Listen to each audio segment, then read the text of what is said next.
I really feel the tension. We have Renan Ritualo from the new Cinderella of the PBA, and we have Mr. Charles Chu, assistant coach of the Cinderella of the Philippine Cup. Do you feel a little irked na parang sila na yung bagong Cinderella ngayon? Hindi naman. Okay lang yun. Less pressure on us, diba? I mean, less eyes are on us. So lumaki na ulo nyo. Yung ba sinasabi mo? Hindi. Kasi magtatapat to eh. Magtatapat tong dalawang ito, no? Sunday. Ano ang plano nyo para talunin sila? Atin-atin lang. Walang lalabas dito sa mesa na to. Walang lalabas. Huwag ipapashoot si Ren. Huwag ipapashoot si Kaya niya kami talunin. So that's number 1. Ano pa? Hindi lang naman yun.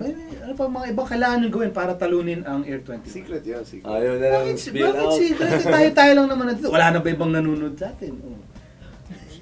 Obviously, Marcus Doughty. You have to do something about Marcus Doughty. Yeah. Pray he starts missing his free throws. Yun lang. Ano, that's the game plan. That's it. Yeah. You won't get anything from me. No. Maganda scouting report kikita. Oo. Ikaw naman, Ren. Hindi ba parang mas nakaka-challenge at mas ginaganahan kayo na ang parang bagong paboritong underdog ng PBA fans? Ito, kakalabanin nyo yung mga lumang underdog. Underdog pa rin kami. Hindi sila underdog. Underdog itong mga to. Underdog pa rin. Mabigat na yung mga tinatalo na. Di ba kayo parang lalong gagana? Ito na, power 8 na kalaban natin. Siyempre, yung simula pa lang ng season, di ba sinabi ko, sobrang iba ng takbo ng team, lalo pagdating ni Doughty. So, siyempre, all the time, every time na parang we step on the floor, talagang sinasabi ni Coach Franz, bigay niya lahat. Bigay niya na 100% niyo. Bigay niya lahat yung sa limited all in the floor. So, sa game namin against Powerade this Sunday, ganun pa rin ang gagawin namin. Kasi we've been successful the past 2 games. Yes, correct. So, yung team chemistry namin nag-improve na talaga, yung defense namin nag-improve na rin. Tapos yung, syempre, yung na-outwork namin yung ibang team. Sabihin mo nga kay Charles, anong gagawin nyo kay Gary David? Kailangan buhusan ng tubig yung kamay. Siguro gawin nyo mga 1 hour before the game para medyo ice water para shake na. Sinisipa mo na isa. Ay, ikaw ba yun? Kala ko si Ren dapat. Sorry, kay Ren dapat. Siya dapat sisipahin mo. Okay, Gary David, this is only one part of the problem. Yung last hitter. Ano gagawin nyo sa last hitter? Katulad ng gagawin namin kay Gary, di deny namin. Pasayin niyo yung book niya.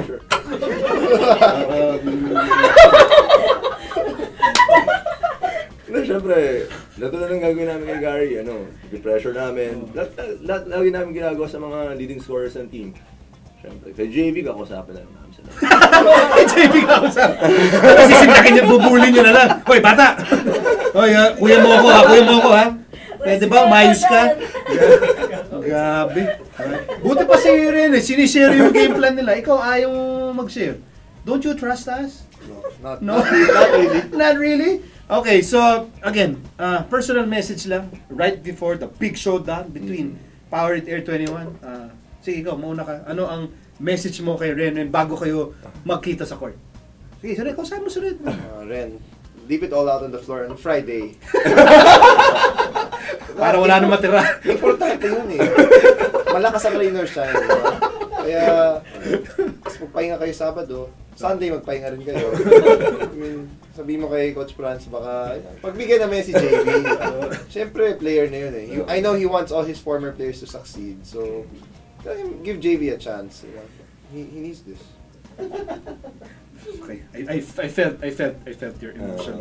Okay, ikaw naman Ren, ano ang message mo para kay Coach Charles para sa inyong big game? Sa big game namin sa Sunday. Sabi mo, look at him in the eye. Charles. Yeah. Coach Charles. Coach Charles. Kung kailangan nyo yung game, mas kailangan namin. Tama. Diba? Kasi pumasok na kayo ng finals. Ngayon, ito naman yung chance namin. Kasi medyo maganda yung standing namin ngayon. Tapos yung bonding, yung team chemistry namin, yung bonding namin as a team, yung moral namin as a team, sobrang taas yun. So, I think it's gonna be a tough game for you guys also. Sabi ko naman, tough talaga. Pasusutin kita. Ikaw ba magbabantay dito? Sabi ko, ikaw magsasabi. Papasutin nyo. Pero pasut niya rin si Gary. So ayan ha, huwag nyo kakalimutan yung mga game plan nyo ha. Ito, malaking laban to. Air 21, paboritong underdog of today. Power 8, hindi na kayo underdog. Underdog pa rin. Pa-humble. Big dogs na sila. Wala na, big Wala pa, dogs wala. na, big dogs. Sige, magkamayan kayo. Magkamayan.